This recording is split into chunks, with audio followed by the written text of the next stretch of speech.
The world was falling apart. Fascist Nazi shock troops of the Third Reich and their blitzkrieg had spread across Europe and northern Africa and were marching their eastern front deep into the heart of Russia. The Empire of Japan was making its conquest of the Pacific reality.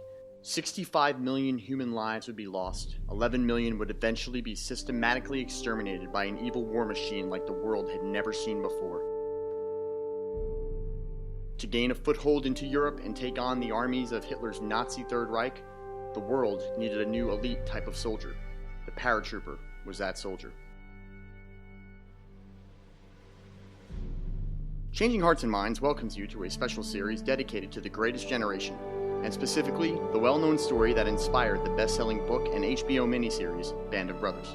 Join me, Jeff Adamec, veteran of the U.S. Army where I served as a paratrooper in the 82nd, Ranger in the 2nd Battalion, 75th Ranger Regiment, and finally as a Green Beret in 3rd Special Forces Group, as I welcome fellow veterans, other podcast hosts and personalities, and some very special guests to honor the true story, book, and television series about the greatest generation's most honored story of sacrifice, service, and leadership in the face of overwhelming evil. Lessons in Leadership, the men and history of Easy Company.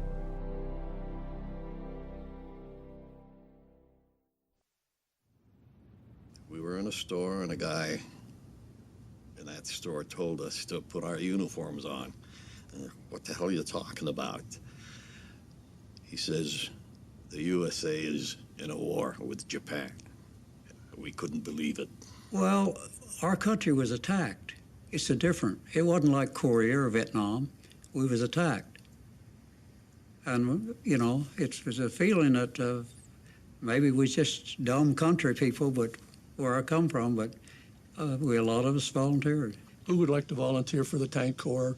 Who would like to volunteer for the Air Force? Who would like to volunteer for Navy or whatever? And then they said, who would like to volunteer for the Airborne? So we said, what the hell is the Airborne? Nobody ever heard of it. We came from a small town, and 3 fellows in that town that were 4F committed suicide because they couldn't go at different time. I did things. I didn't do them for medals. I didn't do them for accolades. I did them because it's what had to be done. The guy said, well, you jump out of airplanes. You know, you got all your Army equipment, and you jump out of airplanes to fight the enemy. They said, go to hell. Nobody put up their hands. And then, I don't know what it was, brought it up, but the guy giving the speech was saying, but you get paid $50 a month more. So that made it $100. Welcome to the first joint episode of Lessons in Leadership, Band of Brothers. I have decided that I wanted to bring together veterans, but not just veterans. We have a giant community of podcasters out there that come from all different walks of life and all different types of podcasts that are very good at doing narratives, very good at doing storylines. So I wanted to bring together some of my favorite podcast hosts from some of my favorite podcasts and invite them in to do this special series with me. And we are lucky to have one of those guys, and bonus, guys, he's a veteran. I want to introduce you guys to Sam Kulper, the voice behind Breakers podcast. Sam Kulper enlisted in the Marine Corps Reserve in March of 1997. After 4 years, he was honorably discharged from the U.S. Marine Corps as an E5 sergeant. He then transferred to the National Guard to serve as a field artillery officer. All told, he was in the service for about 8 years as a reservist or a guardsman, with nearly 3 years of that time on active duty. Compared to most of your veteran hosts, he's had a very uneventful military career, and that's his words, guys. He kind of got me in on this. He sent me a bio to read, and I didn't read it, and I would probably regret a little bit saying that, because he didn't have an uneventful service. He just was in the service at a time where things probably weren't happening. So I would argue, I'm going to argue with you a bit about that, Sam, once I introduce you and get you talking here. You and me are going to have a conversation. He says he was the guy who got to do all the cool training, but never had to go where people were throwing rocks. And believe it or not, there's nothing wrong with avoiding those people throwing rocks. These days, Sam Kulper is a small-town lawyer, and that's something not a lot of people know. But what a lot of people do know is that he is a podcaster, and one of the most well-known podcasters in the indie podcasting community. But welcome, Sam Kulper, buddy. How you doing? Hey, man, I'm great, Jeff. I really appreciate you having me on and involving me in this project.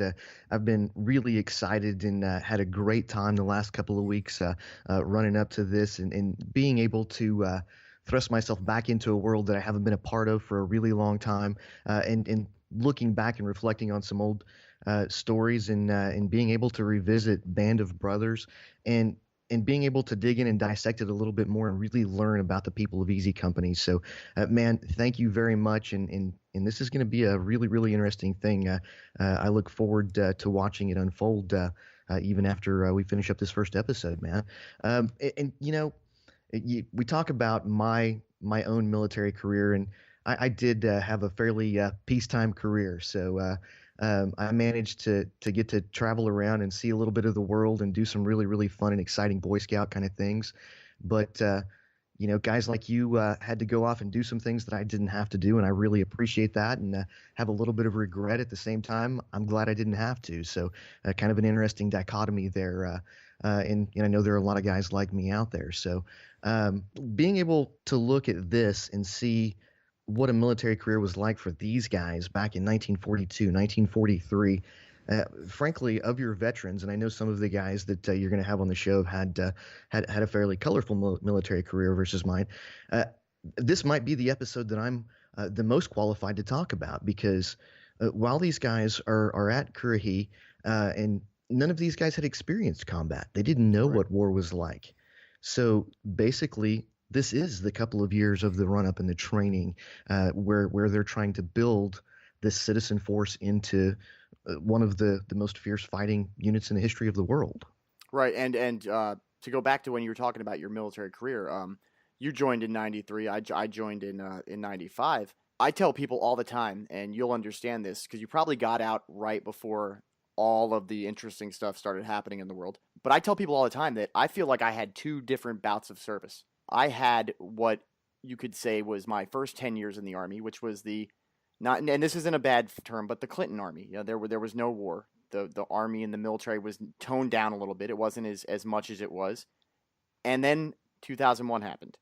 And after 2001, I saw a completely different Army. So I understand where you're coming from because I spent 10 years in that same military that you spent in, where it was, you know, I went to a 6-month deployment, which was really a restationing to Egypt, and had the greatest time. You know, it was a 6-month vacation to Egypt, and then, you know, a year later, you couldn't even go outside the wire on MFO tours in Egypt because of how dangerous the world had gotten. So I understand that, but don't sell yourself short, buddy. Anyone that served and did things that other people, you know, didn't want to do, and so I do thank you for your service, even though it was not as colorful as you said as others. But there is some gifts out there that you can look at. It's a gift maybe not to have some of those experiences. Yeah, well, I'm proud of it. Some of the greatest guys I've known were guys that I served with. I wouldn't have had the opportunity to do some of the things I did, but you know, I also had a lot of my guys when I got out. That was, like you said, right about the times things really started spinning up bad. By the time I got out, I was an officer in the National Guard, a field artillery officer, and those true citizen soldiers that we have nowadays, you know, these guys who were once really weekend warriors could plan on being activated and deployed every other year for several years. So Right. A lot of my guys ended up going to war and ended up having a tough time. So, you know, I love those guys. Guys, if you have heard some of my other shows, and I know that Sam has listened to a few of them, you are going to notice that these shows are going to be a lot like those shows you hear me and Andrew McDowell do together, where me and Sam are going to go back and forth, and we're going to talk about the history and then some of our personal feelings on how some of the things happened. Last episode, you guys got to hear me talk about, in excess actually, about the history of the airborne mission and the airborne units and where airborne came from and why that became something that almost every military that had any kind of clout in the world, you know, the Russians, the Germans, the British, and the Americans, they all came up with these airborne units. The problem when you come up with a brand new idea, as I talked about last episode, was that there is no subject matter experts when it's something brand new. Aviation had only been around in the world for, God, what's Sam, 20 years? I mean, World War I was, that's right when aviation started making its way into military. Was brand new. Yeah, so you've got aviation, which is just starting to become something that is more mainstream, and it's being perfected by the military as many new technologies are. But now you add in this brand new, form of infiltration called being airborne, which, you know, I can't imagine the first guys who stood inside of a plane and were told, hey, we're going to fly low 800 feet above the ground, and this piece of silk The same thing that your mother's underwear is made out of is going to save you from slamming into the ground and dying. So I have to give it up to those first few guys that went out there, and those test platoons. They really had some balls, man. They really had some balls.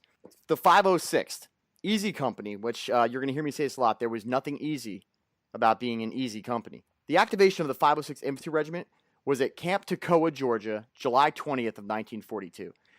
Don't have to tell you guys. You could probably look up Camp Toccoa. You're just going to find old school stuff about it. It does not exist anymore. They got the nickname of the Curahees after the Curahee Mountain, which was located inside the camp boundaries of the small camp.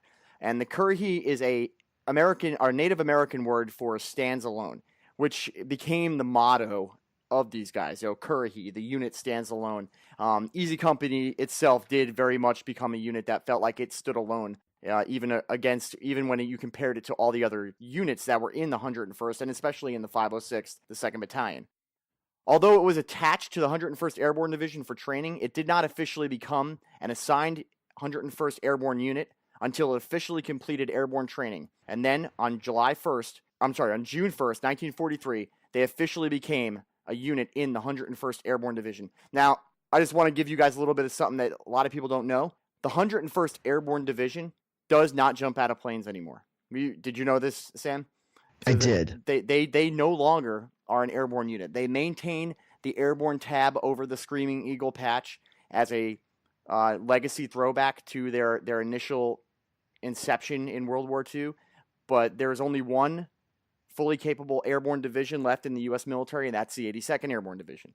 There are airborne units. Special Forces are airborne. The Ranger Battalions are airborne.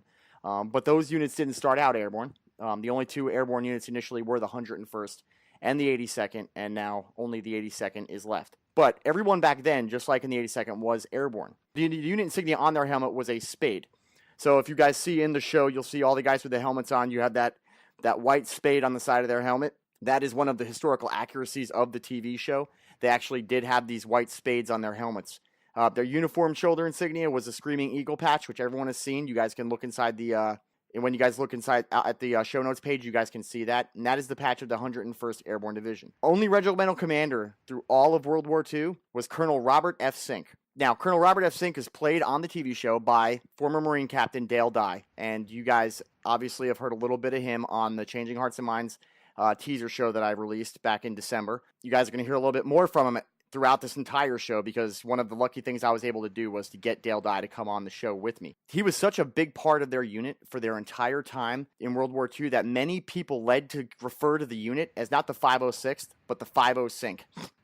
And so when you can actually have your name associated with a unit like that, you pretty much become an historic figure in that unit. And Robert Sink, if you ever get a chance, guys, for those of you who've never been to Fort Bragg, you come to Fort Bragg, you go to the Airborne Museum that's here, and you will see pictures of Colonel Sink up all over the place, and they look exactly like Dale Dye. Like, you see it when I hear Dale Dye speak, even now, during that interview, he was talking about the North Carolina accent that he was using for Colonel Sink.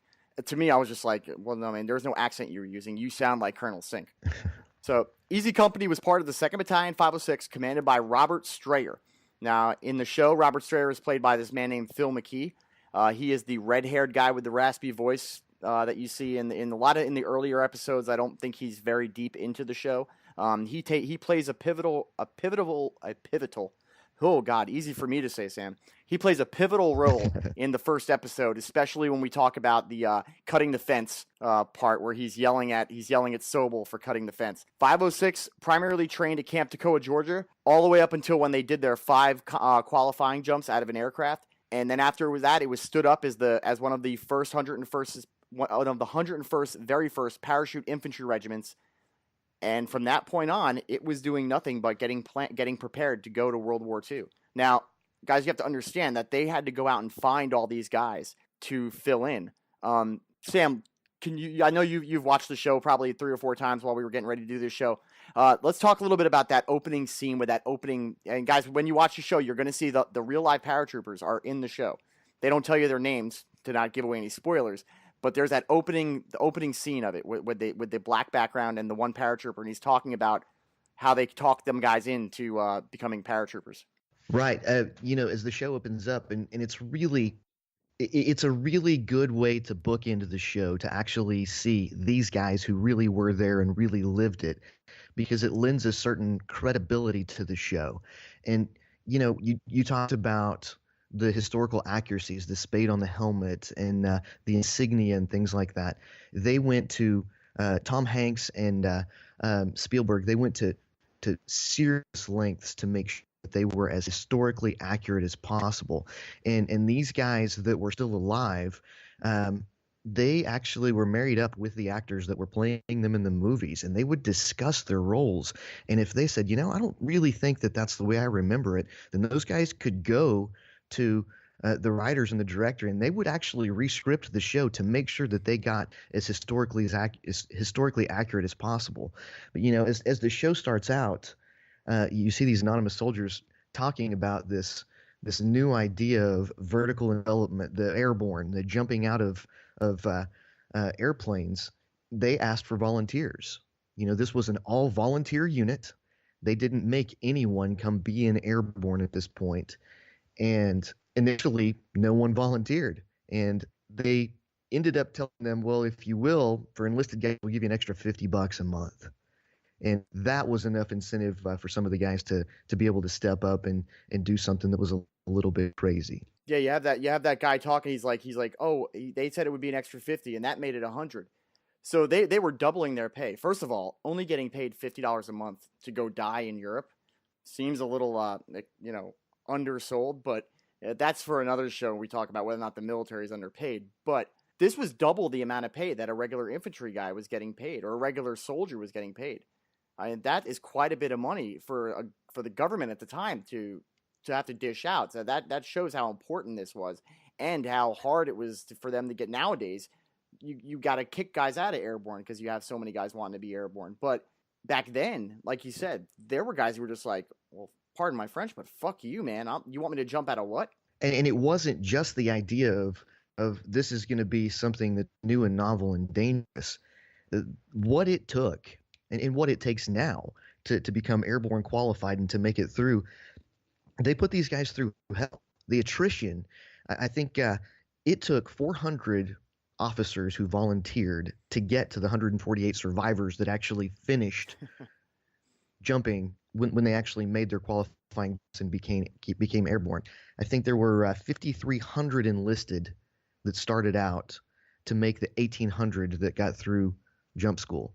So you have this super high attrition, and the physical standards, and these aren't guys who were career soldiers or who had even been in and been through basic training and all these things. These are guys who came in off the street and walked into this new training program. And at the time, these guys, nowadays, you go to boot camp, then you go to a unit, and then you go to some training, and you might not see the guys that you're actually going to serve with for 2 years. Right. These guys stepped off the train and walked up and got in line with the guys that they would ultimately 2 years later go to war with. Mm-hmm. Everyone who made it through the training program. And it was a new and novel idea to one, start with citizen soldiers, but run them through together through an entire program in one company, with the new and novel idea of an airborne infantry. So there were all kinds of firsts as they were doing this. So these guys, nobody really knew what they were getting into at the time. They sure didn't. So we have some, guys, we will go back and forth with the show and the actual history stuff, but let's talk a little bit about the show. And it's not that the show isn't historically accurate, it is very accurate. So let's talk about, there's each episode, guys, we're going to focus on some of the characters. And by the end of the entire series, we will pretty much have focused and given you a breakdown of each of the main characters, or the most pivotal ones. So, Sam, I wanted you to go ahead and have the opportunity to go ahead and talk to us about the two characters that we decided we were going to focus on, which really are the two characters that the point of view of this first episode are really from. You see right. The point of view from these two guys. Who are these two gentlemen? Well, the two guys that you really see basically at odds as your protagonist and antagonist in this particular episode are going to be Captain Herbert Sobel, who is now a notorious bad guy in military history. If not before Stephen Ambrose's book in this movie, certainly afterward. He has a dark and checkered story now. And the other guy is the hero of the day, Lieutenant Richard or Dick Winters. Dick Winters is played by Damian Lewis in the series, and Herbert Sobel is played by David Schwimmer. Now, David Schwimmer. I mean, that was the one thing that got me always, man, was this guy pulled it off, huh? He pulled it off, and the first time I saw this, and even it's been a number of years since I'd actually seen it before you brought me on board, and you see David Schwimmer come on the scene, and it's like, Ross. No, come on. Ross is not this superstar, military commander. Right. But wow. You people are at a position of attention.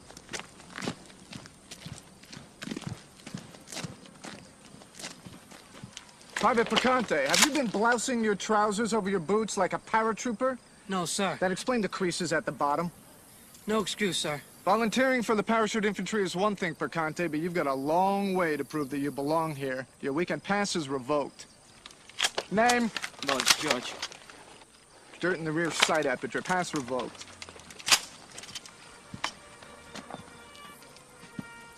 When did you sew on these chevrons, Sergeant Lipton? Yesterday, sir.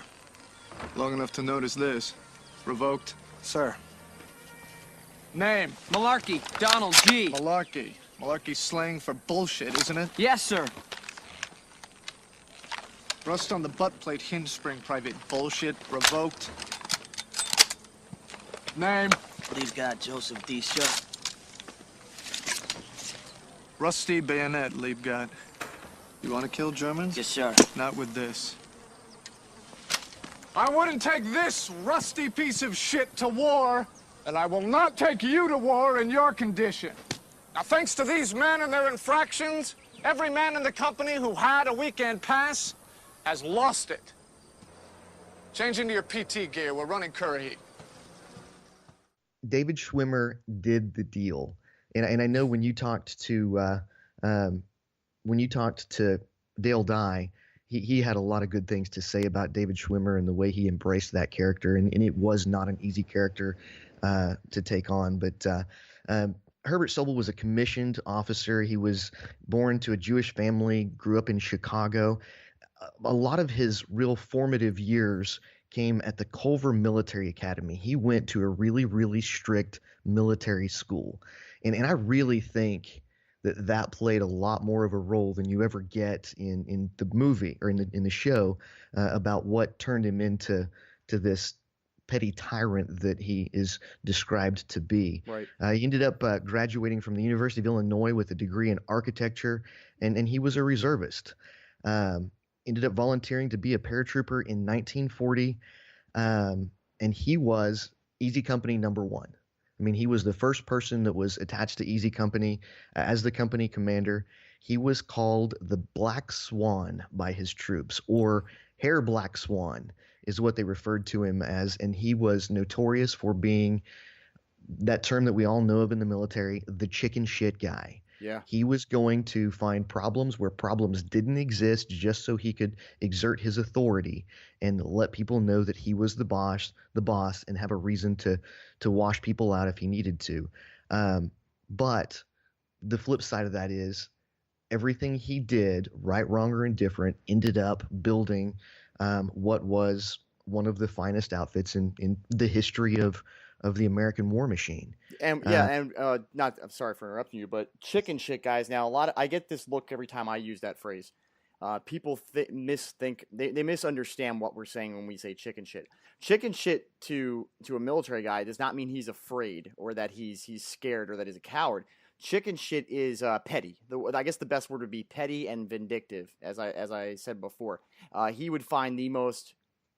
All right, so like if it's chicken shit to pick on someone for the easy things, right? That's what I think the chicken shit comes from. He was chicken shit in the way that he was petty and would find fault in things that, in the grand scheme of things, in the big picture, didn't matter. However, that is the view from the NCOs, from the enlisted men, and probably from the junior officers. Having said that, for years, I was just like everyone else with my dislike of this gentleman.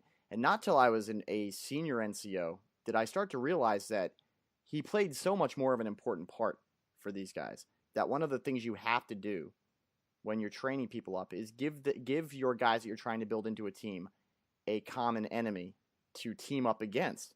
And that's what he did. So his chicken shit methods ultimately brought these guys together, I think. And I was going to play, we're going to play a sound clip of Dale Dye talking about him. But first, before we go into that, so that we can get the understanding of the antagonist or the protagonist, depending on your outlook of the characters, why don't you tell us a little bit about the other gentleman that is part of this two-man dichotomy of Easy Company? Well, the other side of the coin is Dick Winters, and Damian Lewis did a great job as well. Both of these guys are apparently the spitting image and just stepped into the shoes of the characters that they were going to play. They even look like They look like them. I mean, you look at pictures lined up side by side, and that kind of runs the gamut of the cast. All of these guys look and act like the guys that they played. Amazing job of acting by the entire cast. But Dick Winters went to college at Franklin and Marshall College. He grew up in Pennsylvania to a very religious, conservative family. He didn't want to be drafted, so he ultimately enlists into the Army in 1941, and he's serving as a private in the infantry, and he gets selected to go to OCS because he's a college graduate. He's obviously got some intellect about him, but most of the people who come out of the enlisted ranks to get selected for OCS, even now, are going to be a little closer to your seasoned NCOs, guys who have actually had some experience in the military, have a history of leadership that they can then build on as they work through their career as officers. But he was a private, so he goes to OCS and he's competing essentially with all of these NCOs and basically tops everyone. He does really, really well. By all accounts, he's just almost universally liked by everyone. Even the things that people don't like about him, you'll hear him referred to as the Quaker in the episode a lot because he's a teetotaler. He's kind of a conservative guy, doesn't drink, but he's fairly soft-spoken, treats most of his guys with dignity and respect, whether he's working up or down. And when you're talking about this dichotomy back and forth, Dick Winters in his book talks about how your line officers, your platoon leaders, really should essentially be a reflection of their company commander. Right. They should basically just be the echo of what's coming down from above. But that was essentially impossible when you were working for a guy like Herbert Sobel. I think a quote in his book was something to the effect of he was difficult to serve over and impossible to serve under, was the way that he had referred to him. But generally, the troops worked for their platoon who protected them from their company commander. And that was the dichotomy that you had between these guys. He was in super shape when he got to Toccoa, which was something that the officers had a benefit of that the enlisted guys didn't, because they were coming in from off the street to get trained up. He had spent some time. He had just come from OCS and infantry school, but he was a 6-foot-tall, 177-pound guy. Something that you don't see in the story in the show. Dick Winters was actually the first guy who got to make a jump for the 506. The enlisted guys, they made their jumps at Benning. Right. But since this was a trial and error thing, learn as we go, the original officer complement made their jumps, I believe, from Toccoa. And there was a really short, really awkward runway, and they would take these planes off at a really weird angle, and they sent the first few officers through and found that it was too dangerous to actually jump because the airplanes couldn't land, and there was a wreck or an accident or whatnot. Dick Winters would say that it was actually safer to jump out of the airplane than it was to land in the airplane back at the field that they were working out of. So, as a paratrooper, I still believe that. as a pilot, I'd rather fly. I think it was Sink who initiated a competition amongst his officers to determine who was going to be the first airborne trooper in the 506. So he had this contest that consisted of a run-up Curahee and some physical training challenges and things, and Dick Winters ended up coming out on top and getting to make that first jump. So Can you imagine? paratroop Can you imagine Sobel's hatred with the way his character is? It apparently was in real life and is displayed in it, but you could see there's many scenes in there that anytime somebody else is getting any kind of kudos for one reason or another, you can just see this absolute look of disdain in his face. I refer back to the scene where he gets promoted to captain. Colonel Sink pins it on him, talks about how great he is and everything, and then makes the comment, is that Lieutenant Winters out there PTing Easy Company? And just that alone gets underneath his skin, that it's like, oh, look at that good leader out there PTing Easy Company. He's a good man. Yeah, he's a good man. He's gonna, I think he would really like getting this from you. And he hands him his first lieutenant bars. And Sobel doesn't go out and give Lieutenant Winters his moment of congratulations. What does he do? He goes and tosses the barracks and just completely embarrasses him, to where the one scene, Ron Livingston's character, who we'll go into in a later thing in depth, but he's Lieutenant Winters' best friend, asking him about the can of peaches, and he just matter-of-factly, what is this? That's a can of peaches. And you could just see at that moment there was a separation, but even in the officers, between, like you said, they just could not follow. They could not do what this man wanted to do, because what this guy was doing was just opposite of what they viewed as good leadership. And he had a drill sergeant-like command, and there's nothing wrong with that. They were in training. It was meant to be that way. But one thing that I always tell people nowadays was try to look at it from this point of view. These guys had just joined the military.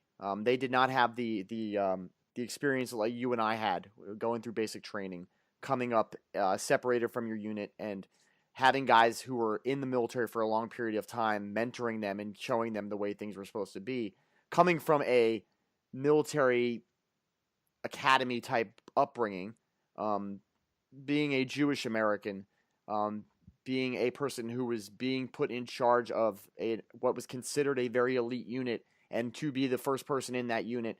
Sobel had a lot to live up to. And I'm not trying to get in the defense of Sobel thing, but I'm trying to get everyone to look at it from his point of view. It's his job, and he was charged by Colonel Sink with making the best company of fighting men that he possibly could. So he didn't have anybody there to show him how to do it, being just in the military himself.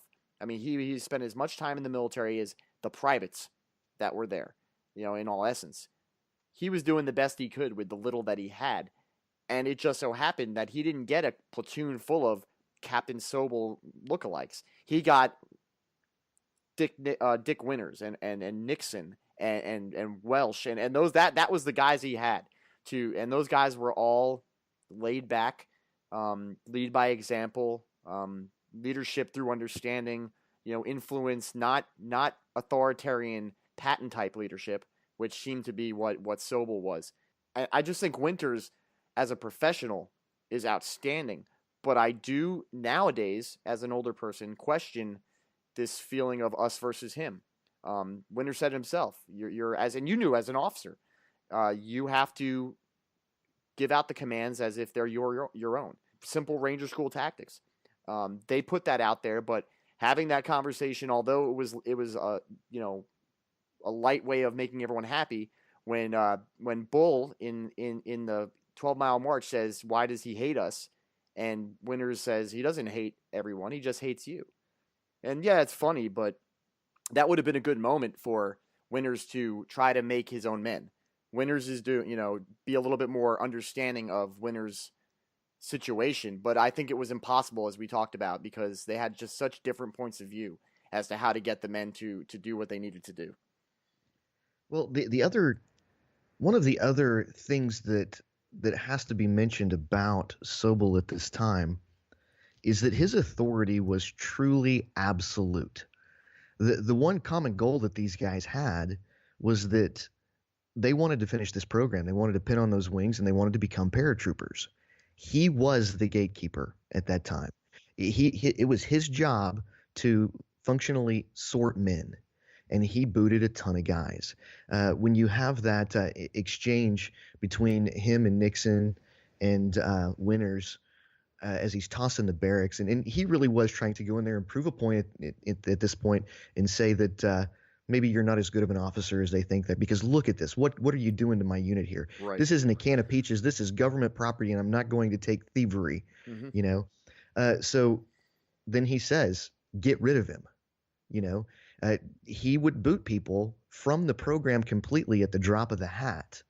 And, you know, once those guys got booted, they went from there to the ground pound and infantry, and they became cannon fodder. Right. So those guys did not want to do that. They wanted to be a part of the best. And he was the thing that stood in the way. And he gave them that common enemy, that thing to work against. And, you know, we're taught that the primary objective of leadership is mission accomplishment. And his mission was to build the finest fighting force that he could. And something else that isn't talked about very, very much that I think is out there is I really think that Herbert Sobel has a lot more of Colonel Sink in him than people talk about. Colonel Sink, while you don't see the chicken shit from him that you see with Sobel, they were in a different position. And I think if Sink was in Sobel's spot, you'd see him doing those kinds of things.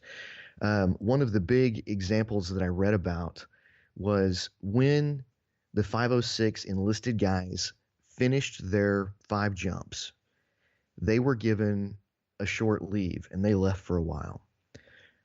The day that they were to come back, there was a group of guys that were a couple of hours late.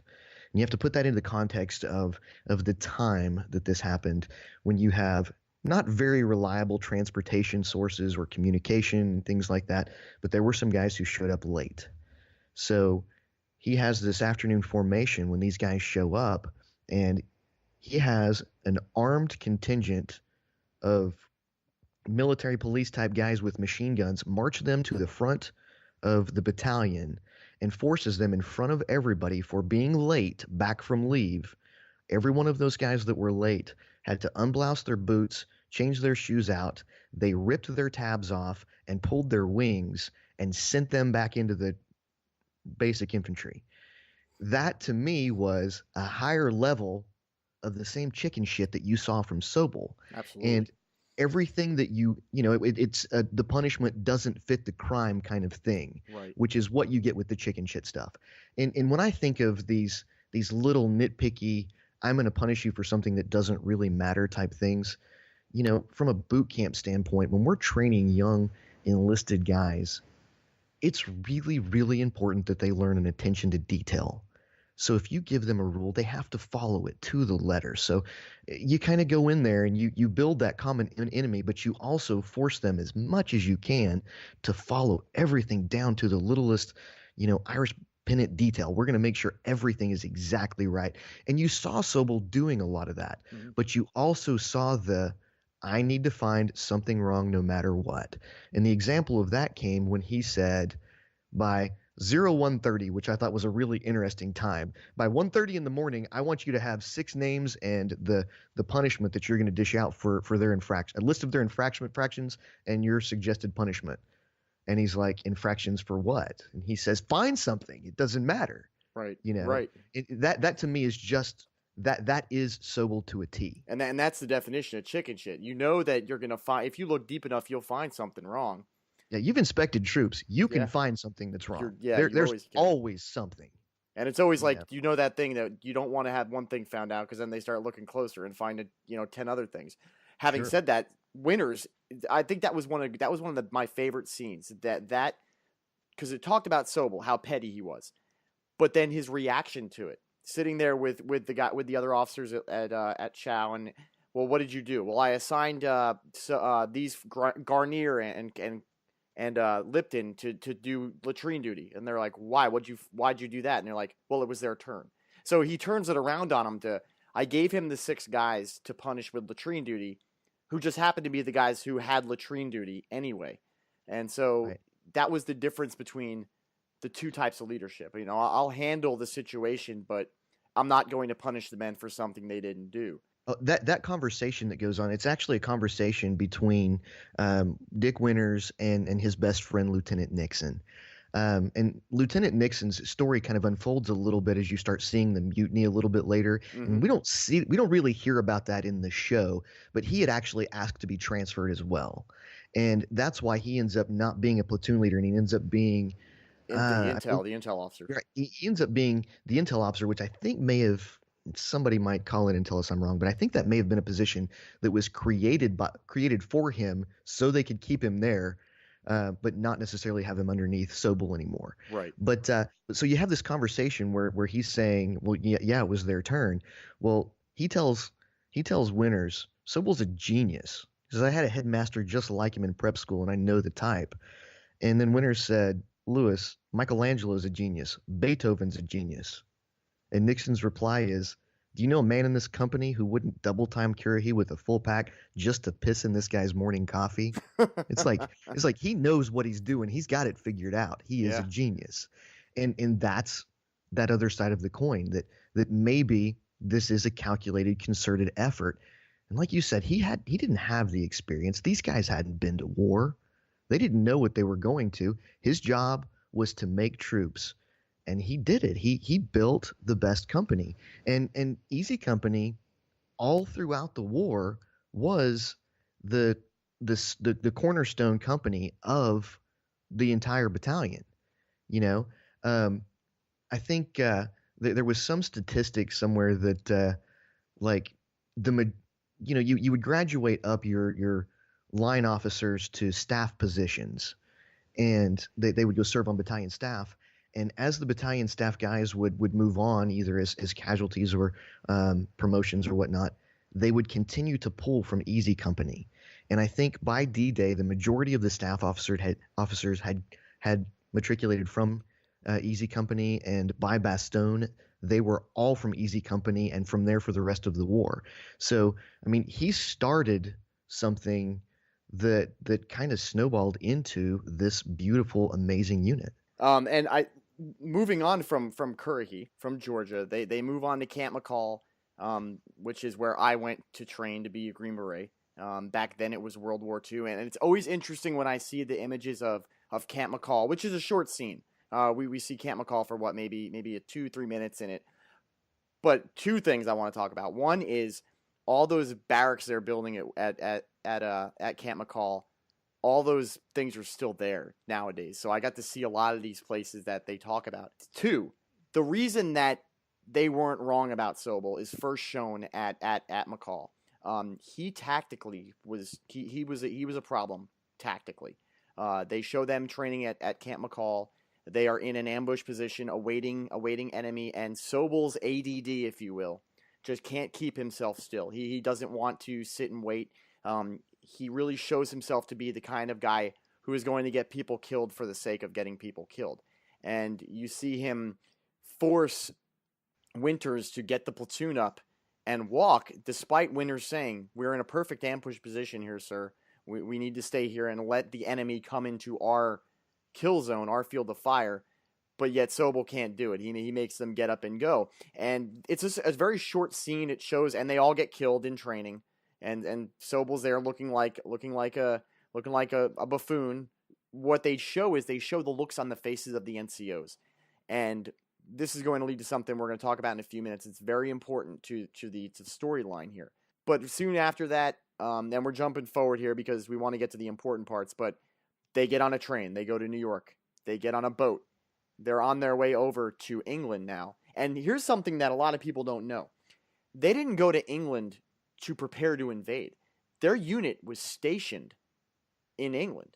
The 101st Airborne Division at the time, and Upottery is where they show in the show that they go, but they were initially stationed in Aldbourne, England, as they waited the few years, because they were there 2 years, as they waited the years to begin to go and invade.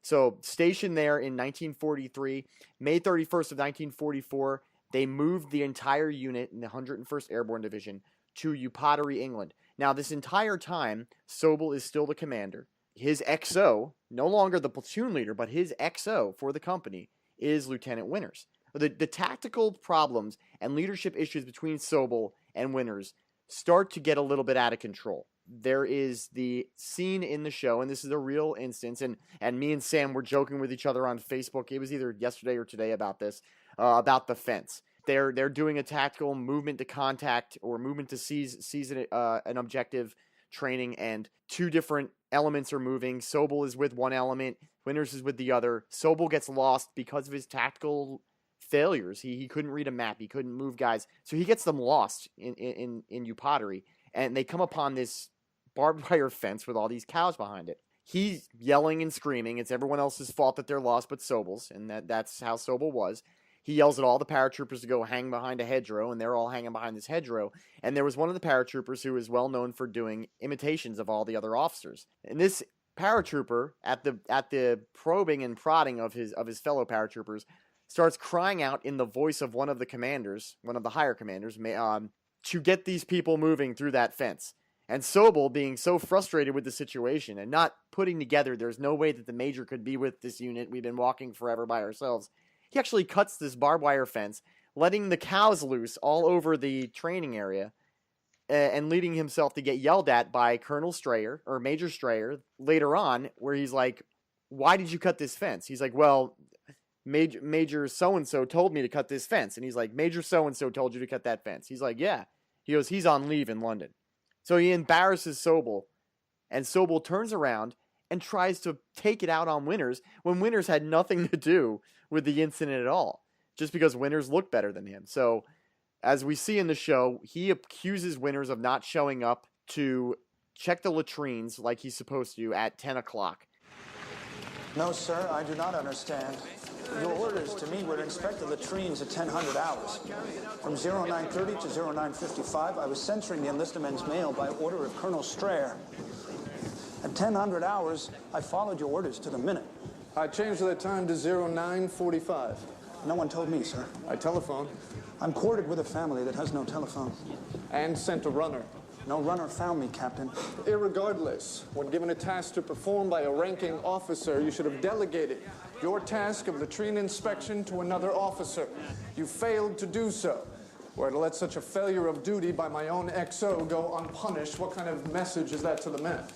I performed my duty as I was ordered, sir. And I disagree. So, your options are quite simple, Lieutenant. Punishment for your offenses will be denial of a 48-hour pass for 60 days. Stand before me at attention. Or you may initiate a letter of appeal and request a trial by court-martial. He goes after Winters, and this is the moment when what I like to call the pivotal incident happens for Sobel. You were an officer. You were also an NCO. For those of you who haven't seen the episode yet, and I don't know who you are, but I'm sure there'll be some, his NCOs get together and decide they are going to request to be moved, much like Nixon did, saying that they would not follow Sobel into combat. And guys, back then, you could be lined up and shot for mutiny. And it was not something that was unheard of. It was something that was very, very possible could happen to you. These guys went to Colonel Sink and said they would not follow Sobel into combat, knowing that they could get lined up and shot. Sink says this to them. There's a scene where he's yelling at them about mutiny and everything, but Sink can see what's happening here. There's a leadership issue between Captain Sobel and Lieutenant Winters. And now the NCOs are all mutinying. You know, they're turning in their stripes, saying they don't want to serve under Sobel. Something had to be done. What happens is, in one of the most genius moves, Sink says, "I'm going to move you because of your great training skills." He was sent to take over the Chilton Foliot Jump School. And so he had all these guys that, like we were talking about earlier, and you mentioned so eloquently, he had trained these guys up to be great paratroopers. And he knew he was good at this. He knew. I mean, a good leader maybe isn't arrogant, but they're confident. They know what they're good at. Sink, seeing this, says to him, "You know what? You're really good at training these guys up. We need you. The war effort needs you to go to Chilton Foliot Jump School to train up non-combatant officers and enlisted to jump in with the enlisted combatants." And we're talking about lawyers, cooks, doctors, all those kind of military people that were going to have to jump in with the 101st and 82nd. Well, Sobel's not dumb. Sobel knows exactly what's going on. to give you an idea of how this incident, Sobel realizes he's being relieved and losing his company. We're going to go ahead right now and we're going to play for you what this had done to him as through the eyes of Dale Dye, who played Colonel Sink. So I want to go down a little bit of the road. You were talking about Colonel Sink and getting that right and how you understood what he needed, what his leadership style, because you used to be a leader. Now, I have a lot of arguments with guys who are either people who are just privates or people who don't know anything about the military. They always go after Sobel's character. Now, for me specifically, yes. Do I identify more with Winters and Carlton Lipton? Yeah, I do. But I also see the benefit of what Sobel did to build that unit into what, I mean, I think so much of their initial cohesion had to do with that common denominator of Captain Sobel. Well, you're not the only one who thinks that, Jeff. The surviving veterans that we talked to all said they wouldn't have gotten through to where they were without Sobel. They didn't like him, they hated him, but they recognized immediately that he's the guy that built Easy Company. Right. Well, that's good to hear, because that's something I think every time I watch David Schwimmer play him, I'm like, they have no idea, the people who haven't lived through stuff like this, how important he was to Easy Company. David Schwimmer impressed me. He was injured during training. And I thought, it was a knee that blew out, and I thought, well, he's through. I had to send him for medical treatment, and I said, well, he'll never make it back to jump with us. And about 3 days later, lo and behold, he showed up. He showed up on the day we were going to jump school, and he said, I'm not missing this.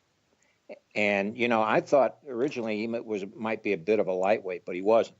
Right. He wanted to do this. And when I talked to him about Schwimmer, about Sobel, he got it. He knew that he was a pariah. Right. And that everybody was going to hate him. And I said, how are you going to handle that? And he said, well, I'm going to handle it the way I think Sobel did. And that is keep pushing forward and keep doing what I think is correct, no matter who likes it or doesn't like it. And I said, okay, you got it. Because that's what Sobel did. Right. And he's a tragic story. You feel bad for him when you're watching as a former leader. That moment where he gets the company taken away from him is to me is one of the most heartbreaking parts of the first two episodes. Yeah, it was one of the most interesting scenes I did, was having to fire him in my office in that. But I tried to let him down as easy as I could. The interesting thing was, I knew, and David Schwimmer knew, that Sobel had later killed himself. He committed suicide. And we could just imagine the heartbreak, and I could see David in the scene playing it. He had that in the back of his mind, that this is the pivotal incident in the man's life, and that eventually it's going to lead to his death. And I just thought he played it to a T. He really did. You didn't see any of the Friends sort of stuff in there. No, he played Sobel. Yeah, he really took a step out. I think as an actor, that was really one of his best roles he's ever done. To this day, he's still very proud of it, and he should be. All right, so there you have it. Something that a lot of you have never heard before was he talks about the tragic story of Sobel. So, Sam, what does losing the company eventually do to Captain Sobel? Well, I mean, this is something that haunted the guy for his life. Ultimately, he leads a long life. He actually has a fairly long military career after this, but and a successful one. A fairly successful one, and nobody talks about his follow-on career. He actually did jump in with the battalion on D-Day. He did make a jump, but then he was in several battles throughout the war. He ended up being reactivated in Korea. I think he got a Bronze Star in Korea. Bronze Star with V-Device, actually. Right. So I mean, he ended up being a good soldier, and he retired as a lieutenant colonel. But while they say they don't really know why he did it, he attempts suicide. Later on, he shoots himself in the head and doesn't get the job done. Ends up in like a nursing home for like another 17 years until he finally ends up passing away as a result of, I mean, I guess he did commit suicide. It just took a long, long time. Yeah, yeah. We But, talked about that the other day. yeah. It was like it took Right. him 17 years to die from Right, his right. suicide attempt. But he, died at this point alone and estranged from his family, and it ends up being a sad thing. But not enough is really not. I don't think that there's enough emphasis placed on the rest of his career, because he did have another career, and you served with enough guys that you have those guys that are going to be exemplary leaders in a combat situation.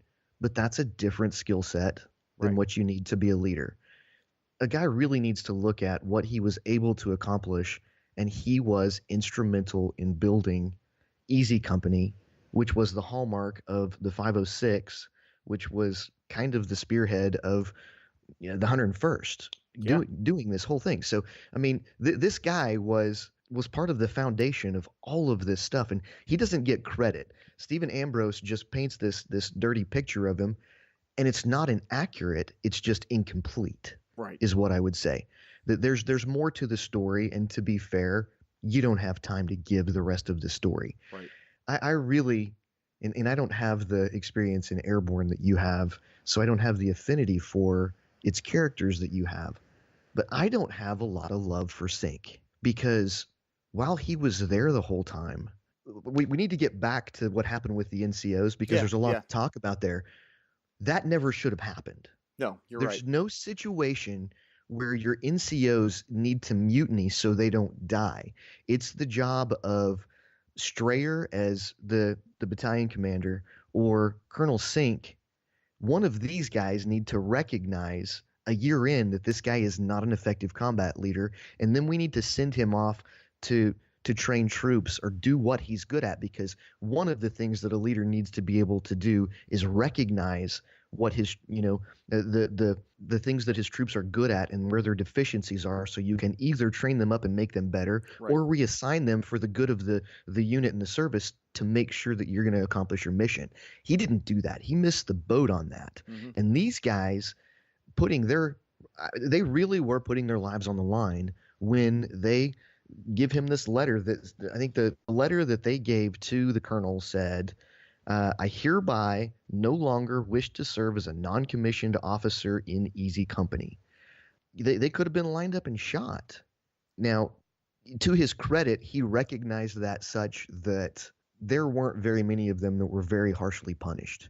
There were a couple of guys that got busted back and a couple of guys that got transferred, but most of those guys ended up staying there in leadership positions throughout the war. So the chicken shit thing to do at that point would have been just to boot those guys, but they were also a month, I think, at this point. Wasn't this like a month before they made their D-Day Yes, jump? yes. This was And I think less this than was in 30 May, days. and- Less than yeah. 30 days from D-Day. So these guys, then they decide to mutiny, and he dresses them down and he moves their guy. The other thing, you get busted back from sergeant to private in today's Army, your career's toast. It's You're over. done. Yeah.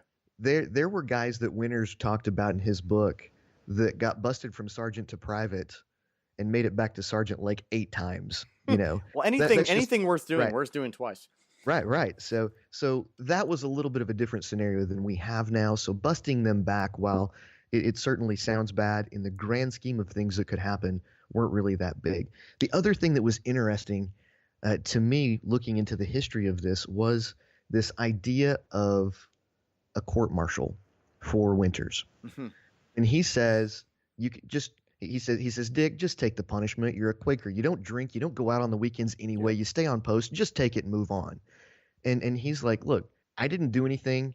Give me your pen. And he endorses the request for the trial by court-martial. Which I think is I think that was his first real, I'm a leader, because Right. I'm not wrong, and I'm I'm not not- going I'm I'm not- not going to take being wrong for the forsaking of your ego. I'm sorry. Well, once this happened, the higher brass realized that he had called Sobel's bluff and Sobel had screwed up. Yeah, that's when they should have stepped in. Well, they were trying to. They started scrambling, and I think it was Strayer who said that they spent hours and hours pouring through the books to figure out how to not have to have this trial by court-martial and let Dick Winters off without put the fire out, because now this fire has been started.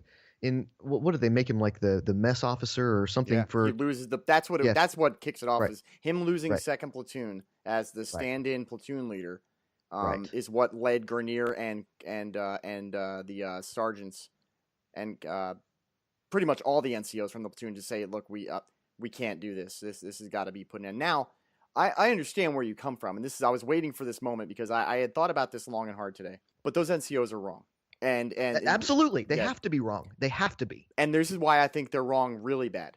You have your privates that you're in charge of. You are just as much a leader as an NCO to those privates. And you decide that you're not going to follow Sobel into combat, but you're going to leave them privates there to follow him into combat. That, to me, is weak leadership. And now everyone has a failure in this. There's all kinds of failures with this situation.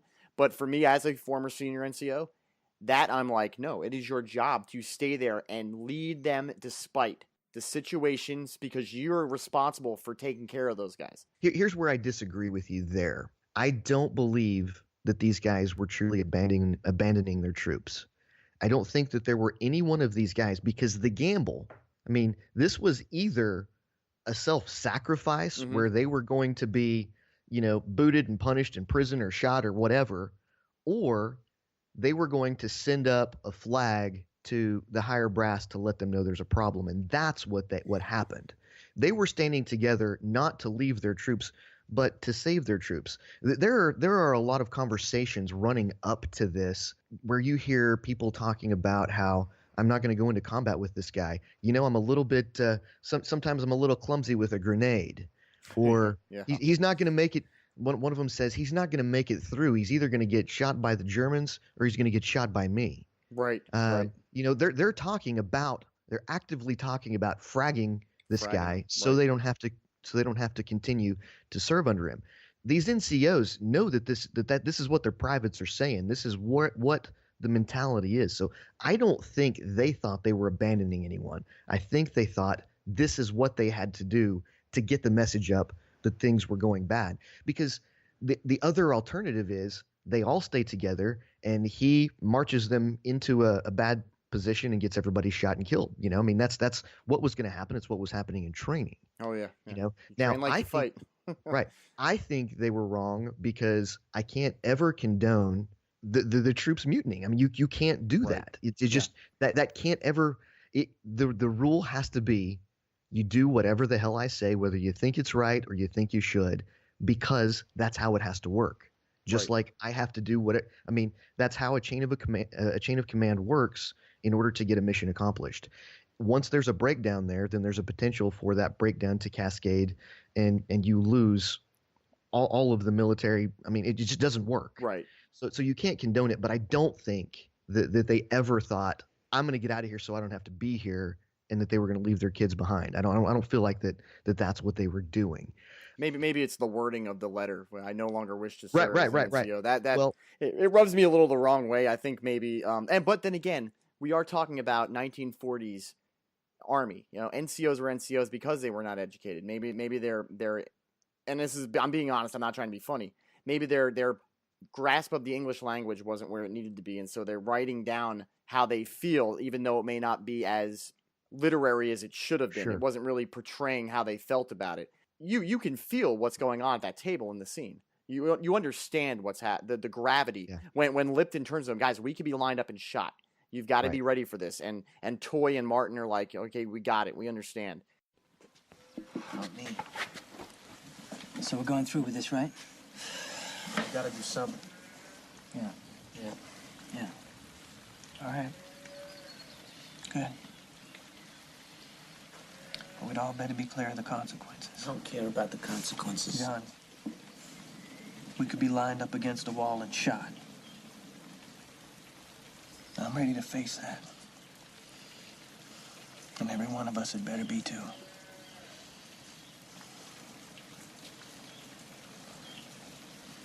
I will not follow that man into combat. Me neither.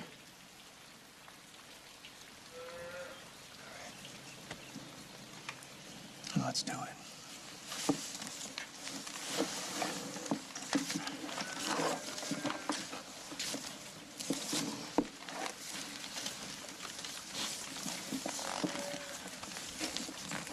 hereby no longer wish to serve as a non-commissioned officer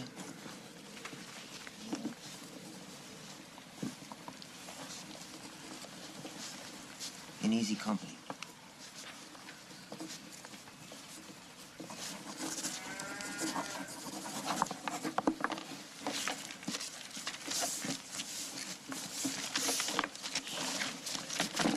All right, boys.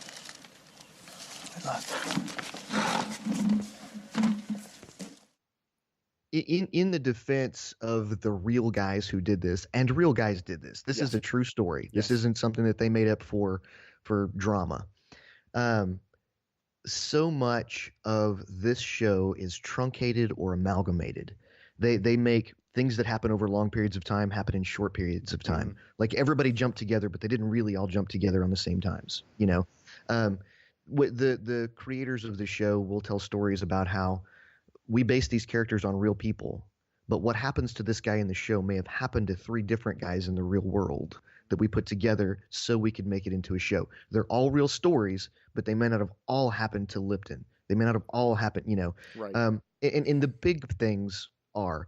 But so what I would say is that one paragraph that we're seeing, I'd love to see the real letter. Right, Because yeah. I'm willing to bet that there was some explanation more so than I'm done. Well, you would You hope know, so, which- because which is- that which is- makes which things. is- It makes right. things the way he handled it. It makes it far worse when that, because to me they play it off well. They've got to wrap it up because it's a 1-hour show, and Right. but I don't think that was probably Sink's initial reaction was, I should have you shot. He probably was like, get me a firing squad. Fuck these guys. And thank God it didn't come to that. And you might I be would- right. It might be written a little bit more eloquently than it was. I would have to guess in Sink's position at this point, and this is where I would like to know more about him as a person and a leader. That's got to be the point where you're like, oh shit, what have I done? What have I missed? Yeah. Because if you're a real leader at that point, you know that it's on you. This is my doing. I set all of these chips up, Mm-hmm. and this is the result. I think that he fixed it the right way. He got it fixed. Now, one other thing that I think is worth mentioning, you'd talked before about when Sobel pins the first lieutenant bars onto Dick Winters. He has this disdain for anyone that might be outshined, or someone else is going to get the credit, or someone else is being looked on. The last thing that he says in that conversation with Colonel Sink, permission to speak freely. Who's going to get easy company? Who's going to get easy company? It's like, holy shit, you're not That's going all he could you're think not, about is you're not going to give it to Dick Winters, are you? Yeah. Better not be Winters. Well, he also, as an even example of that, the final scene you see in this episode of Sobel is him driving off in the Jeep as Winters walks out, sees him going by, comes to attention, salutes his commanding officer as he goes by, and he gets nothing but the stink eye from Sobel as he goes by, almost as if it's Winters' fault that this all has happened. And that was the thing about this show that I think really did a very good job. Everything that happened that wasn't good under Sobel's command was Dick Winters' fault in Sobel's eyes. This is the reason why things aren't going well. And I'm sure now that, when we talk about that extra bit of information you put out about Nixon asking to be taken out of the company, and knowing that Nixon and Winters were best friends, and they had gone to OCS together. They had both been assigned to the same company together. I'm sure that embarrassment of that situation was taken out on Dick Winters, because here's Nixon's friend. So I'll take it out on him. And Winters was the guy that was chosen to be the first one to jump out of a plane. So he had one-upped Sobel in that regards. And so, I mean, there was all kinds of, let's just face it, it was a dick measuring contest that ultimately Sobel lost. And like you said, I'm very much with you on the whole. I think that it's the disservice is done to him in the long run.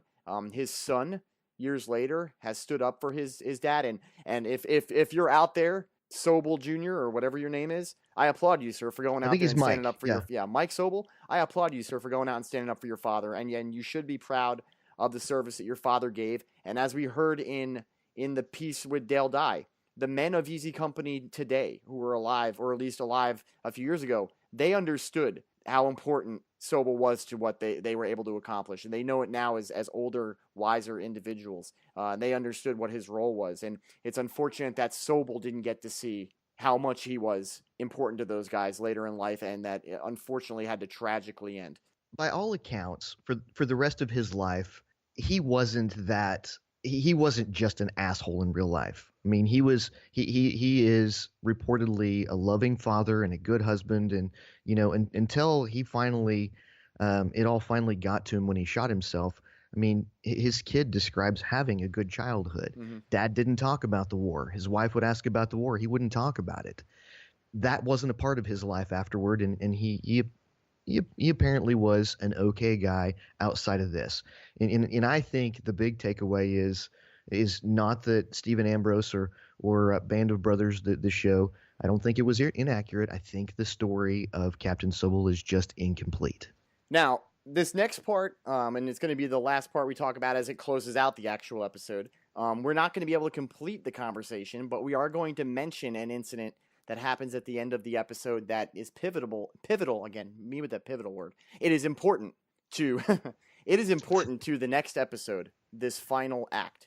So, as we all know, or anyone that's studied D-Day knows, that they had to postpone D-Day a few times because of weather. The English Channel was not the jump that they had to postpone it for. It was the naval Operation Neptune, the naval operation, and the beach landings that were at risk of this weather. So they had, that's why you see all the paratroopers when they say, "Hey, no jump tonight, we're canceled." The paratroopers are like, "What?" They don't see what's going on in the channel. So that's why there's this look of confusion among them. Having said that, I'm sure the guys who were on the boats in the English Channel were very happy that they were not getting in those beach landing craft in that kind of 7-foot seas. Sergeant Martin, who is one of the platoon or one of the squad leaders of Easy Company, he gets a letter from his wife about one of the other characters, Sergeant Grenier, and comes to find out that Sergeant Grenier's brother, his older brother, had been killed at what was called Monte Cassino, which is a battle that happened in Italy. And there's this moment with Martin finding this out and going to First Sergeant Lipton now. I think he was now the first sergeant of the company because the other first sergeant had been fired after the NCO mutiny incident. And he asks him, what should I do? Should I tell him? And Carlton Lipton says, I would want to know. I think you should tell him. And Martin decides not to tell Grenier. As far as NCO business is concerned, I side with Martin. I don't think it's the time or place, nor is it his job, no matter friendship or not, for him to report to Grenier that his brother had died within hours of them jumping into Germany to go fight the Germans, because it makes him emotionally, it's emotional. It's a conflict of interest with following orders when this guy now has a blood feud against the Germans, So I don't disagree with him. Having said that, the jump gets canceled. Grenier picks up Martin's jacket, and this is a real story. Puts his jacket on. There was only 2 E6s in the platoon at that point. One of them was Grenier, one of them was Martin. He reaches into the pocket, pulls out this letter, and, in perfect soldier fashion, reads a letter that wasn't addressed to him because he's being nosy, finds out that his brother was killed. My question to you is, what do you think of the decision of Martin not to tell him, as opposed to Lipton's urging to tell him? What do you think about that whole incident and how that went down? And there's also some foreshadowing earlier on in the show that you can look back in and notice afterward where Garnier's talking about, we should go to, my brother says it's hot in Italy. Or, whatever like that. It's hot. He was in Africa at first. It's hot in Africa. He goes to Africa. He's like, really? Hot in Africa? Yeah, who knew? Hot in Africa. Yeah, I'm sorry. But so we know that he's got this brother there, and there's a little bit of buildup there. But what I would say is, if I was going to war and my brother had just been killed, I would want to know. From a subjective personal standpoint, as the soldier, I would want to know. From a command position, there's no question to me, because you're going to take that trooper and you're going to put him at a disadvantage, and you're going to make him less safe, and you're going to make the rest of his unit less safe. You're going to make it less likely that he's going to be able to accomplish whatever mission it is that he needs to accomplish, or make good decisions. Well, right. If he's not going to be at his best, you're doing something wrong, and there's nothing to be gained anywhere by telling him. There's no plus side. So I think that Lipton was wrong. I don't think that was the right way to go.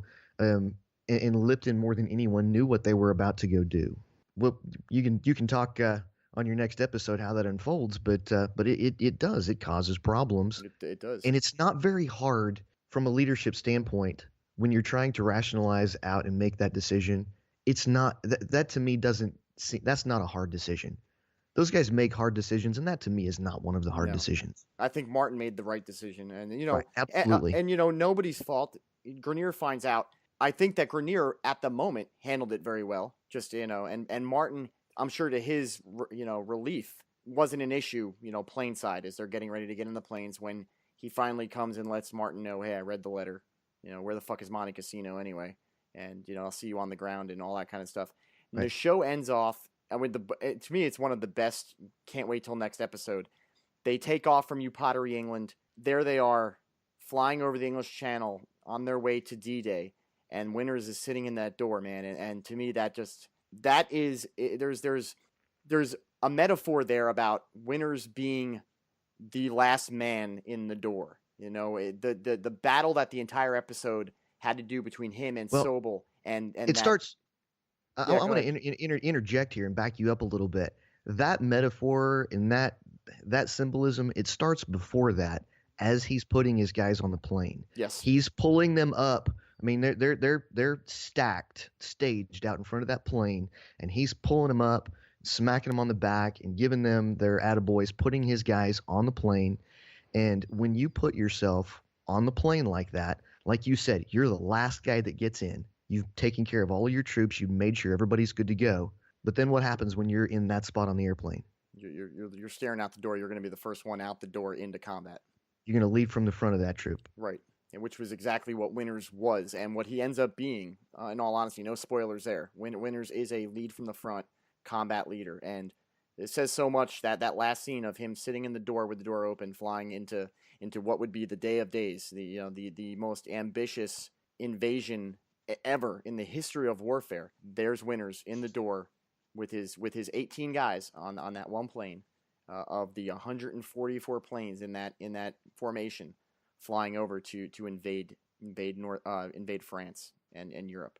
Up rolls credits, and as much as I could sit here and talk about every single episode with you, Sam, but I gotta let Brad Taylor and I gotta let Eddie Lazar and all them other guys have a chance. It's gonna be great at this stuff. But definitely appreciate you coming back on. And before we go anywhere, I would be failing you as a friend and as a former NCO if I did not mention at Breakers Podcast, which is your podcast. Now, real quick before we go on, do me a favor and give me a little 2-minute breakdown for the people who haven't heard Breakers Podcast, because, guys, I love this podcast. This is a great, great podcast. Go ahead and tell us a little bit about Breakers Podcast.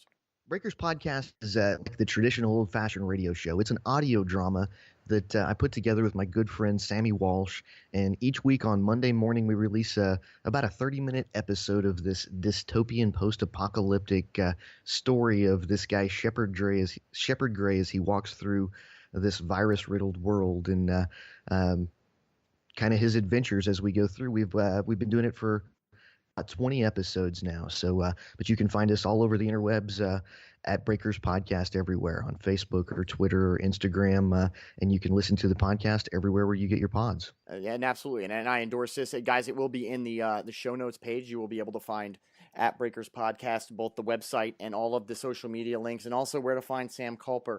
Sam, thank you so much, sir, for coming on. Change your POVs, changing hearts and minds presentation of Lessons in Leadership, the Band of Brothers. Thank you for letting me be a part of the project, man. Oh, yeah, man. Great stuff. And we'll keep in touch. And if you guys want to get on after you listen to this show, because it will still be up at this point, go to the Facebook group and tell Sam what you thought about his... definitely tell Sam and me what you thought about our interpretations of Sobel and Winters, because I know there's some people that are going to have some things they agree with us and some things they don't. But I encourage the conversation, because it is a very cool conversation. I think when you look at it like me and Sam have looked at it, you start to realize that there's more story to Sobel. And as much as Winters this is his show and the story of Winters and Easy Company. This particular episode, I think I want to look at it from a different point of view, and I think that Sobel is someone that I'm going to close out the show by saying that Sobel is a man who should be a little bit more positively looked at in history.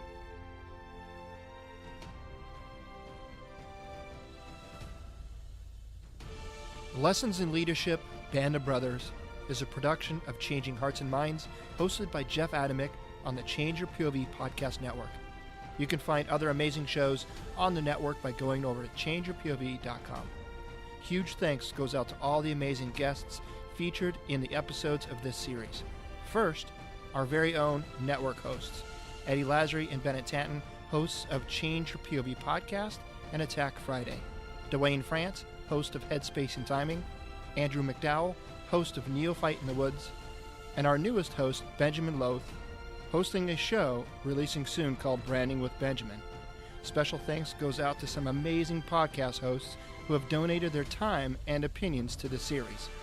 Sam Kulper of Breakers Podcast, Brad Taylor of Sofa Kings Podcast, Nick Giglio of Conspiracy Geeks Podcast, and last but certainly not least, to the man who probably had the biggest role in making Band of Brothers the series that it is today, a staple amongst military ranks and revered by all who have worn the uniform.